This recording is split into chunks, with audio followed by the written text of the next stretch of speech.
So today's top tip is all about this little black button here that you may have got on the back of your sewing machine presser foot. So this is the normal presser foot that can do a straight stitch or a zigzag stitch, and it's got this little black button on the back. And a lot of people don't know what it's for.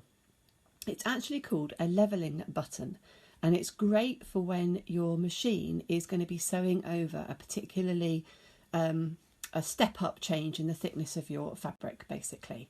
So I'm going to get my fabric loaded into my machine and I'll show you how it works. So I've prepared a piece of denim and I'm just going to start sewing down it until I get to my really chunky denim flat fell seam. So, oops, where's the foot pedal?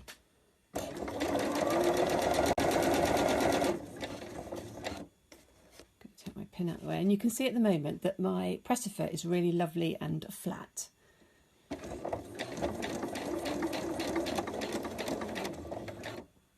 Now, if I just stop here with the needle down, you can now see that the front of my presser foot is tipping up where the change in depth of the fabric is taking place. And I'm going from what was 2 layers at the back to about 4 to 6 layers of fabric here where I've done a fell seam. So my presser foot's beginning to tilt.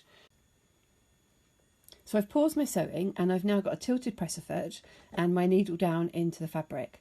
So what I'm going to do at this point with my needle in the fabric is lift my presser foot up like so. I'm going to level out my presser foot and I'm going to push in the leveling button at the back of the presser foot. That's that little black button. And then I'm going to drop the presser foot back down.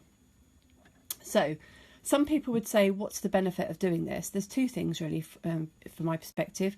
One is that sometimes when the presser foot is tilted, the needle doesn't necessarily go through the presser foot in exactly the right place, and you can sometimes end up with a broken needle.